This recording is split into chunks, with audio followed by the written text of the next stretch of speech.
Alors, cette vidéo correspond à la correction de la première activité Scratch avec 5 scripts qui correspondaient à des mouvements du personnage. Donc on va regarder quelles sont les solutions pour cette activité. Donc le premier, il s'agissait de faire parcourir une trajectoire rectangulaire au lutin. Alors voilà la solution.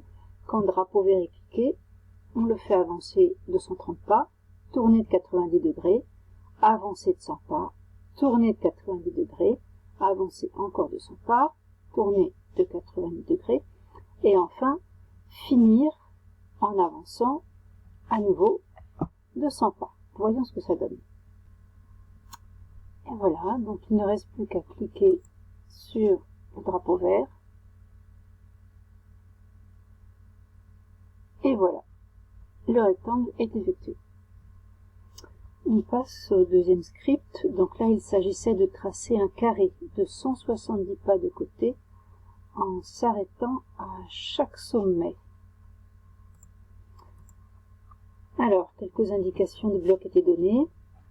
Quand le drapeau vert est cliqué, le bloc d'attente, le bloc d'écriture avec le stylo, le bloc pour relever le stylo, et puis les blocs qui étaient imposés pour avancer, c'était des blocs tourner, avancer, s'orienter, un petit peu comme dans le script précédent. Alors, on va voir ce que ça donne. C'est le même genre de script. On a changé les longueurs des côtés et on a rajouté le stylo qui se met en position d'écriture et qui s'active tout de suite. Donc, allons-y. Et c'est fini. À chaque mouvement, le stylo suit et dessine la trajectoire du lutin. Si je recommence maintenant, je relance.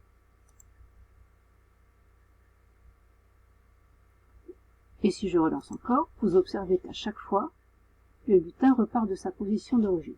Donc si on veut vraiment repartir d'un même point de départ, on peut rajouter en début de script effacer tout et on va rajouter en allant chercher dans les blocs mouvement s'orienter à 90, ce qui remettra le lutin dans une bonne position. Et puis on pourrait rajouter dans le menu stylo, relever le stylo.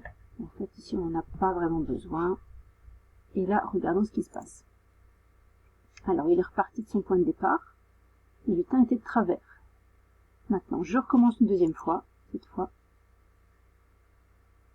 il repart de zéro et maintenant à chaque fois il commence par effacer et à la fin il se remet dans la position à 90 degrés. Voilà pour ce script. Alors passons au troisième script. Même principe, un carré à réaliser, s'assurer d'abord qu'on efface les tracés précédents et puis un carré de 150 pas de côté avec une pause à chaque sommet.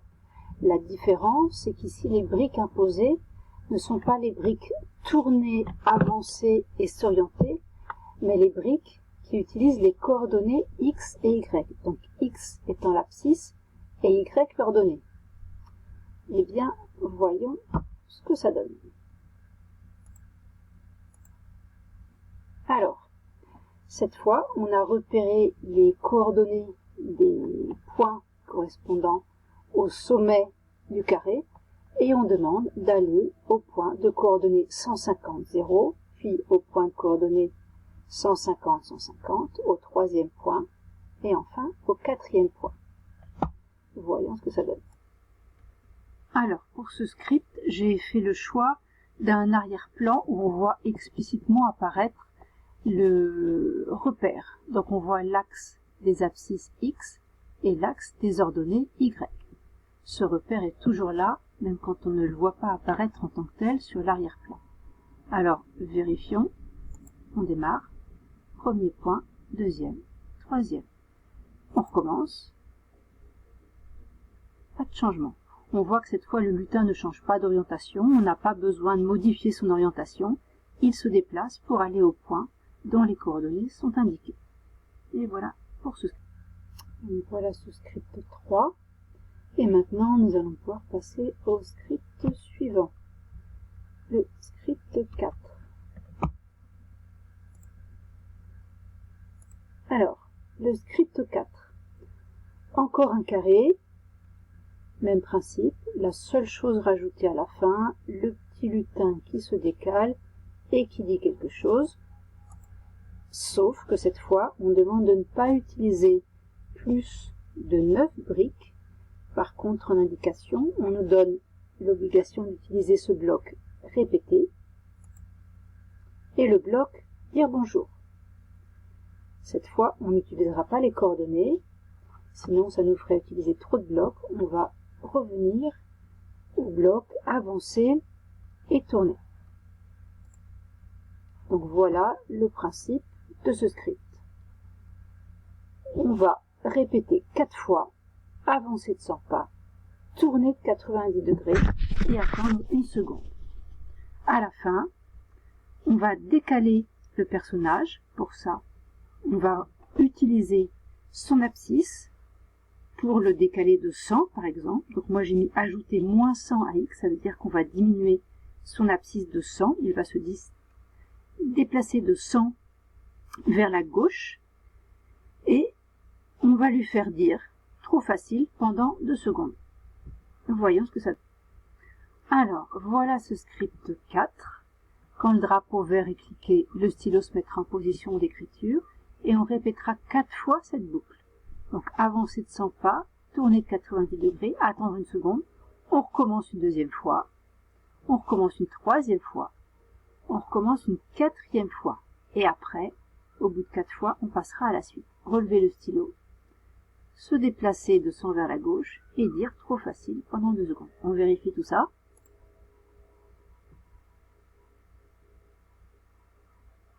Et voilà, ça fonctionne. Alors maintenant, si on relance une nouvelle fois ce programme, regardez ce qui se passe. Il repart de son nouveau point de départ. Il se redécale. Si on veut que le programme se réexécute exactement de la même manière, on pourra rajouter, effacer les tracés précédents et ramener le personnage au point de coordonnées 0, 0. Et ça nous ferait rajouter des blocs. Là, en tant que tel, on a 1, 2, 3, 4, 5, 6, 7, 8 et 9 blocs. Si on rajoute les autres blocs, hop, si je veux faire exactement la même chose, on va commencer par le stylo, effacer tout, le mouvement, on va ramener notre personnage au point de coordonnées 0, 0, aléa 0, 0, et cette fois, on va redémarrer.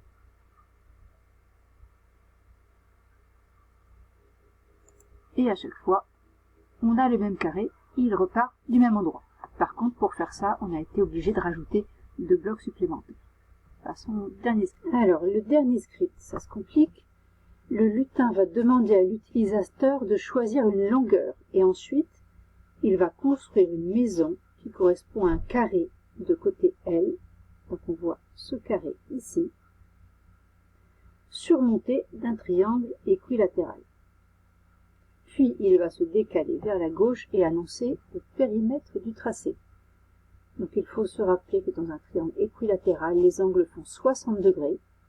Calculer à chaque fois les angles de modification de la trajectoire. Donc au début, il avance tout droit, là il va tourner à 90, ici il va tourner à 30 degrés, là il va tourner à 120, puis tourner à nouveau à 30 degrés pour revenir au point de départ. Et après, il doit faire le calcul. Alors, pour ça, il va nous falloir des blocs supplémentaires, notamment des blocs d'interaction avec l'utilisateur. Ces blocs font partie du menu capteur. Un premier bloc pour demander une question à l'utilisateur et un bloc de réponse dans lequel il va venir enregistrer la réponse donnée par l'utilisateur. Et enfin, un bloc qui permet de regrouper des éléments de phrases déjà écrites, de textes et de calcul avec des exemples d'opérateurs. On a ici l'opérateur de la multiplication à l'écran ici. qu'est-ce qu'il nous faut de plus? Voyons voir. Donc voilà, le script là, il commence à être un petit peu plus long. Je vais zoomer sur les nouveautés. Donc c'est la première partie. Il va falloir d'abord préparer le stylo, puis demander un chiffre à l'utilisateur. Et pour faire avancer le personnage du nombre de pas indiqué, au lieu de saisir un nombre dans avancée de X pas, on va mettre avancée de réponse pas. Et à chaque fois qu'on utilisera réponse, ça veut dire qu'on utilisera le chiffre enregistré comme réponse de l'utilisateur. Donc on va avancer d'un nombre de pas égal à réponse. On tourne de 90, on avance encore d'un nombre de pas égal à réponse, on tourne de 30, etc.